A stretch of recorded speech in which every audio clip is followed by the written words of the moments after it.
Hello everyone, and welcome to the show. I'm still poor, so it's time for another penny mini project. Today I want to talk about a vastly overlooked miniature resource, the toy knight. Everybody knows about these guys, a classic toy that everyone wishes they could use in their game, but alas, they are too tall to be used with the usual 30 to 40 millimeter miniatures, and so they usually end up as statues. I like statues as much as the next guy, but if you're broke and you're not using these guys in your game, you are wasting a great resource. Let me show you 2 ways you can use these big plastic knights in your game. Okay, so let's say that you have an evil temple in your game. If your party is heading into that temple to vanquish a rotten cult of baddies, you might want to have some mid-level bosses to fight along the way. To make an evil temple guardian, pick your favorite plastic knight out of your pile and remove the arms. You're going to replace the head also, so take that off.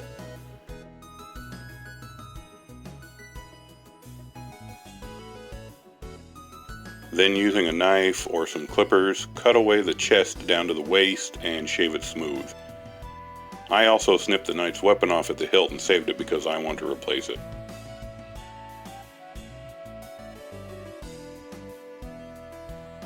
Next you'll need a novelty skeleton like the kind I used in episode 1. I put a link to that video up here in case you want to see that. For this project you'll need from the skeleton is the skull, the rib cage, and the weapon. Snip those off and save the remaining bones in your bits box for later. To reassemble the figure, I recommend pinning the pieces on.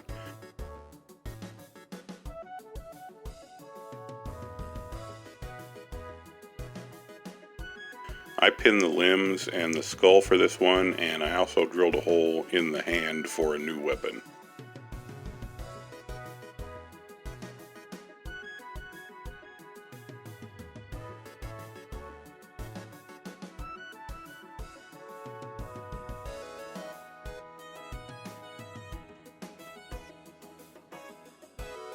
Take the rib cage and snip or shave the back of it flat. When that's done, attach the rib cage to the chest of the knight and then position the skull looking down and save the extra ribs you cut off to fill in any gaps in your finished miniature. Now you take the weapon that you cut off the skeleton and you glue that to the back. I position this one to conceal a gap in the right shoulder. At this point your miniature is pretty much done. You can dig through your collection of bits and beads and rhinestones to decorate and enhance the sculpt. I made, for example, a belt buckle from a sequin and some tiny beads, and I also covered up the shoulders with small beads to bulk up the armor. And of course I put those extra rib cages along any gaps that I had on the chest.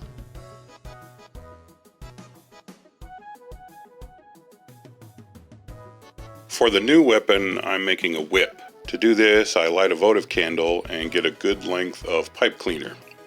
You want to melt the fuzzy stuff on the cleaner, not burn it. So hold it above the flame and let the heat melt the fuzz down to the wire. If it starts to smoke or burn, you're holding it too close.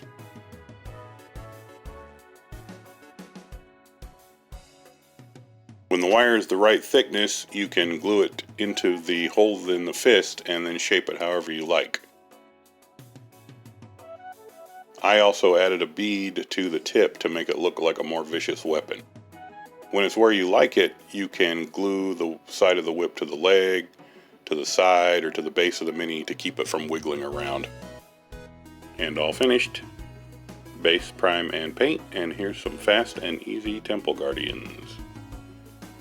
I opted to paint the bones like metal so that it looks like scary armor, but if you want them to be undead monsters, you can easily paint them as bone instead. And this template can be modified a dozen ways. You can use just the skull and leave the armor as is. You can add the bone arms underneath the knight arms to make an armored tomb guardian.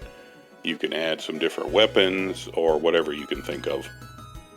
The price for these is very nice. 12 pennies for the knight, 12 pennies for the skeleton, a penny for the base, and a penny for the art supplies. So they're 26 pennies each, or about 4 for $1. So now that we have some evil warriors, let's make a good warrior. I want to make a celestial, good for summoning or for protecting sacred treasures.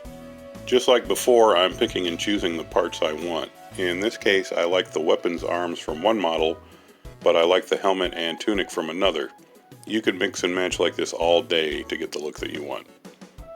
So like before, I'm positioning and pinning the limbs for extra stability. I also borrowed some wings from a griffin because I had them handy. If you don't have a griffin to spare, toy birds are a great source of feathered wings. I also want to give my angel a halo, and I have a checker from a cheap board game that fits. Just like before, I had plenty of gaps left over after I did my editing, so I covered those up with weapons, beads, rhinestones, just like before. Base prime and paint, and here is the mighty Celestial, ready to do battle against the forces of evil. As you can see, just as simple as the first project, but the style is as flexible as you need it. The price for this version is exactly the same, 12 pennies for the knight, 12 pennies for the griffin, a penny for the base, and a penny for the art supplies, so still 26 pennies each, or about 4 for $1. This is just 2 examples of what you can do with these knights with just a little bit of editing. Hopefully this has inspired you to ditch the statues and start turning these economical toys into some killer monsters. I also want to suggest one more use, and that's to leave them like they are. If you play a game where dwarves, hobbits, elves, and orcs are a thing, I don't see any good reason to refuse to play with 10-foot tall knights. It really isn't difficult to justify a feudal kingdom of giant people in a fantasy game at all. Imagine a story where your players are citizens of a nation at war with these big boys. Imagine a race of giants that aren't as stupid and evil as the rest, but are noble and kind. Imagine a curse has been laid on them by a powerful witch and they need help to return to normal. Take it from me, you can easily turn your cheapness into a powerful storytelling tool. Thanks for watching, and thanks for all my subscribers. If you enjoyed this episode, please like, comment, and subscribe. There's plenty more penny pinching miniature projects on the way.